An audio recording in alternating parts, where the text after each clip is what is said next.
Hi, this is Dr. Steve Graves with the California State University at Northridge. I'm in the Geography and Environmental Studies department. This is a video tutorial that is going to show students how to use the online statistics website called statisticskingdom.com to calculate some correlation coefficients. This video is accompanied by two others for those students who have Excel and can access the full suite of correlation calculators in Excel. You may not need to watch this, but the Stats Kingdom website does some cool stuff. We were working through some data that was regarding asthma incidents in Los Angeles by census tract and some of the associated or perhaps causal variables that are associated with asthma incidents. And correlation is oftentimes a good place to start when you are looking to try to figure out why certain areas have a condition like asthma, and then we could look at some of the things that are correlated to it. It doesn't always tell us why. Of course, correlation does not imply causation, and it's extremely important that you understand that. But it does help to get a good look at what is statistically associated with whatever outcome variable that you're looking at. So we can do a couple of things with this, but what I think we ought to do is to, once you've opened this file, click on the LA percentiles only tab to get the data that's already been filtered and ready to go. And once you have that, then also go to statskingdom.com. Here's the index page. If you want to, you can go to information and use the decision tree. And what we want to do is to check the relationship between the variables. And the measurement that we're checking would be dependent variable. We have numeric data that is at the interval and ratio scale. How many groups are there? Well, in this case, 2, and it suggests that we use the correlation calculator. So we can go back to Home, click on Basic Stats, and then from the list, pick Correlation.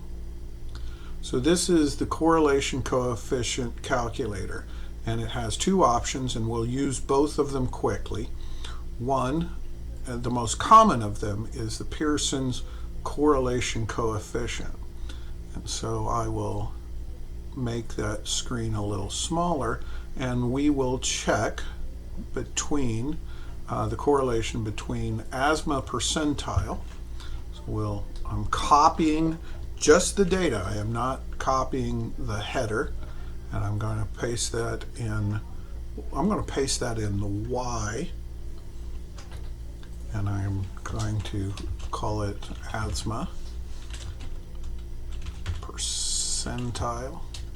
And then we can pick any of these categories that we want, but let's do one that we already know or suspect has a close correlation, and that is the population characteristics. So this is an index of these sorts of things: housing burden, unemployment, poverty, linguistic isolation, and educational achievement. I'm going to copy that data, again, not the column header, and I'm going to paste it in here, and I can rename this column header here pop. And then there are some options here, but we don't really need to fuss with any of this because the default is pretty good. And I'm going to click calculate. And what Stats Kingdom has given us is a correlation coefficient of 0.83, which is, or 84, it's very strong. It's also kindly calculated for us the R squared, which is a regression outcome, and we will move on to that lesson next week. The p-value is 0, so that we're quite certain that this relationship is as we see it. And there is the scatter plot diagram that I will generally, if you're a student in my class, ask you to download. You can download it as a graphic file, and you can paste it into your Word document. If you scroll down, it shows you all the calculations, and since we have a lot of observations in Los Angeles County, then that's a great deal. And then there's some additional information here about the characteristics. Now, we don't have many in the way of outliers, and our data is generally normal. Here's the residuals histogram, and the residuals are referencing the distance numerically from the best fit line, the trend line that's in black back there. The other thing that's important that you know is that if our data has a good deal of skewing, and it won't because we've already we've already converted our data over to percentiles, which takes a lot of that skewing out. If we were using the raw data, let's give that a shot. So I'm going to copy, I'm going to paste the asthma rates.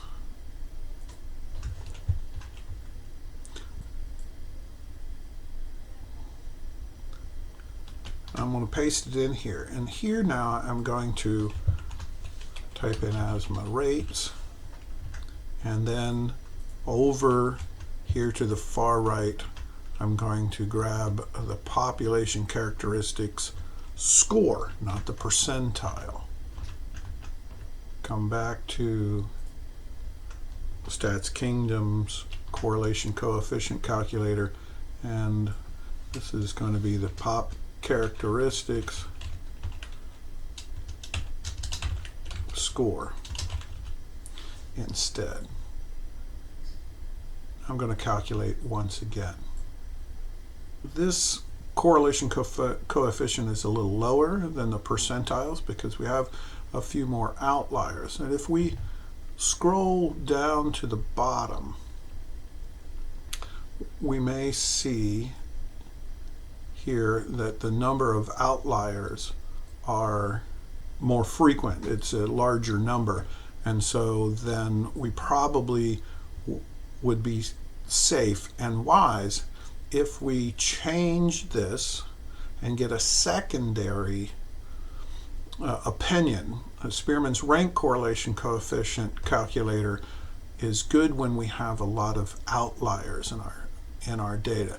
The outliers aren't too radical in this data set, but if you have those, then it's really much better to use Spearman's rank instead. So let's calculate Spearman's rank, and it ranks the data and then runs the correlation coefficient, or derives a correlation coefficient on the data, which helps sort of smooth things out a little bit and gives us perhaps a better indicator of the relationship between at least the ranks of the two variables.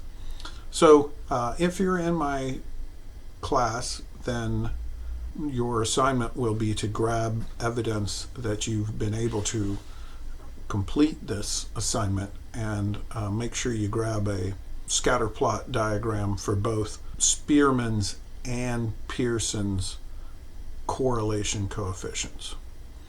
That concludes this video.